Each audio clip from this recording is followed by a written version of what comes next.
Trump expone ahora un escándalo cubano en el seno mismo de la libertad estadounidense y este miércoles 27 de mayo de 2026 Washington observa una sospecha que llega al corazón de la propaganda de La Habana. El régimen que encarcela a opositores, silencia a periodistas y vigila a su propio pueblo.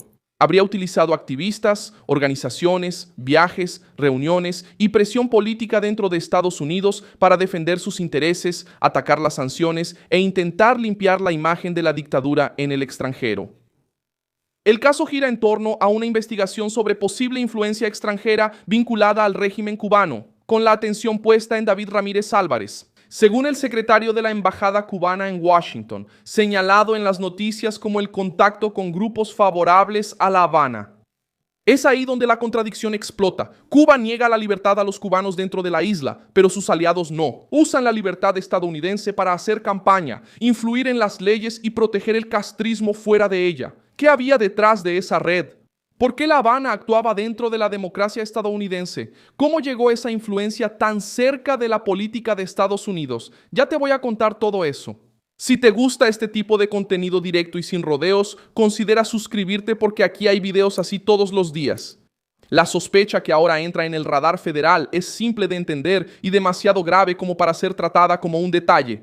Organizaciones e influencers en Estados Unidos habrían actuado para promover intereses políticos de Cuba. Presionar por el fin de las sanciones, defender los viajes a la isla, suavizar la imagen del régimen e intentar empujar a Washington a retirar a La Habana de la lista de estados patrocinadores del terrorismo. No estamos hablando solo de una opinión sobre política exterior. El punto investigado es si hubo coordinación, dirección u orientación de un gobierno extranjero en acciones políticas dentro del territorio estadounidense. David Ramírez Álvarez aparece en esta historia porque según la investigación divulgada, él habría participado en reuniones con entidades y activistas en Estados Unidos abordando propuestas legislativas y vías políticas útiles para el régimen cubano. El video de Fox muestra al diplomático cubano identificando leyes que el gobierno comunista de Cuba quería que fueran apoyadas por organizaciones y activistas estadounidenses. Ese es el punto que enciende la alerta.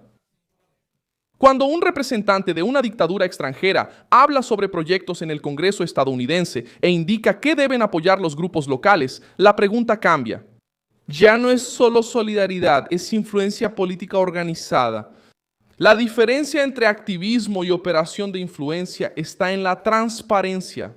En Estados Unidos, cualquier persona puede defender una causa, criticar sanciones, hacer campaña, protestar y pedir un cambio en la política exterior. Esa libertad existe y debe existir. Pero la ley estadounidense exige registro cuando alguien participa en ciertas actividades políticas bajo la dirección o el control de un mandante extranjero. El propio Departamento de Justicia explica que la ley de registro de agentes extranjeros obliga a ciertos agentes de gobiernos, partidos o entidades extranjeras a divulgar públicamente sus publicaciones, relaciones, actividades, ingresos y gastos cuando actúan en favor de esos intereses. Ahí es donde el escándalo cubano cobra fuerza. La acusación no es contra la libertad de expresión. La acusación es por la posible falta de transparencia. Si los grupos hablaron por cuenta propia, eso es debate político. Si recibieron orientación, coordinación o apoyo de La Habana sin declararlo, entonces el caso entra en otro tema. El régimen cubano sabe usar palabras bonitas como solidaridad, intercambio cultural y ayuda humanitaria. Pero detrás de ese envoltorio puede existir una máquina de presión política destinada a proteger la dictadura. Lo que más llama la atención es la hipocresía del régimen. En Cuba, el ciudadano común no puede crear un partido libre, organizar una oposición real, protestar contra el Partido Comunista o exigir derechos sin miedo a la vigilancia y el castigo. En Estados Unidos, sin embargo, el castrismo encuentra sindicatos, grupos estudiantiles, organizaciones ideológicas, redes de viajes y comités de solidaridad para defender precisamente al gobierno que niega esas mismas libertades al propio pueblo cubano. La Habana quiere tener voz en Washington, pero silencia voces en La Habana, Santiago y Camagüey. La investigación también abre una ventana sobre cómo habría funcionado esa influencia. Las noticias que circulan señalan reuniones, campañas, viajes a la isla, contacto con organizaciones de fachada solidaria y acciones locales para aprobar resoluciones favorables al régimen cubano.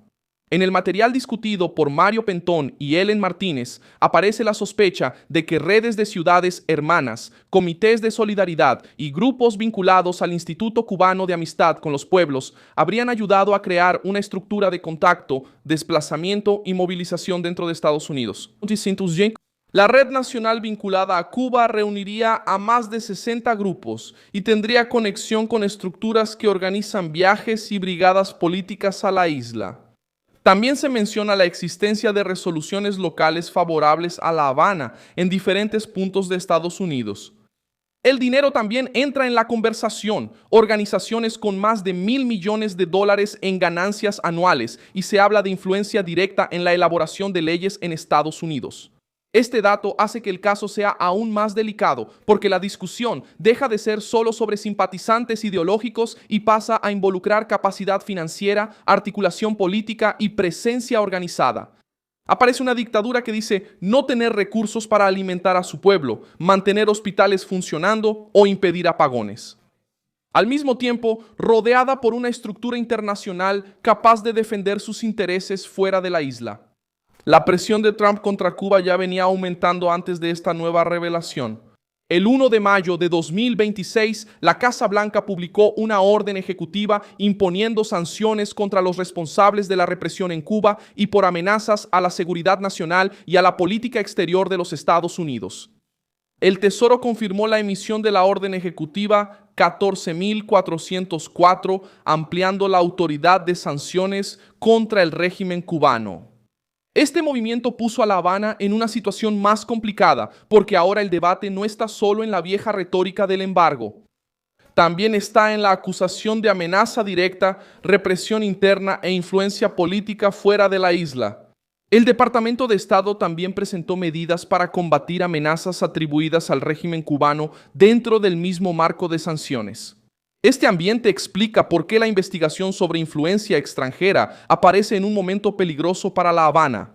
La maquinaria federal estadounidense está observando finanzas, cabildeo, viajes, entidades, contactos diplomáticos y posibles operadores políticos en territorio estadounidense. El régimen cubano niega irregularidades y dice que sus diplomáticos cumplen con las reglas internacionales. Esa respuesta era esperada. Ningún gobierno acusado de montar influencia externa admite fácilmente que usó activistas y organizaciones para mover su agenda. Pero la cuestión ahora es documental. El escándalo también afecta a la narrativa que la izquierda internacional vende sobre Cuba. Durante décadas, el castrismo intentó resumir todos los problemas de la isla al embargo estadounidense. Pero cuando surge una investigación sobre una red de influencia dentro de Estados Unidos, esa imagen empieza a resquebrajarse. El hambre, los apagones, la represión, los presos políticos y la huida de cubanos no son creación de Washington. Son resultado de un sistema cerrado, controlado por una élite que exige libertad en el exterior mientras niega la libertad en casa. La parte más explosiva es que esa red habría usado la propia democracia estadounidense como refugio. La libertad de reunión, la libertad de prensa, la libertad de asociación y la libertad de protesta se convirtieron en herramientas disponibles para grupos que defienden un régimen que no permite nada de eso al pueblo cubano. Esa es la contradicción que Trump ahora expone con fuerza. La dictadura entra en el espacio de libertad estadounidense para pedir protección política mientras mantiene a la isla atrapada en censura, miedo y dependencia. Milson Alves, internacionalista, y mi propósito es mantenerte bien informado con la verdad todos los días. Los enlaces de las noticias están en la descripción del video. Dale like a este video, suscríbete al canal y al final échale un vistazo a los comentarios para que estés aún más involucrado con la comunidad de Milson Alves.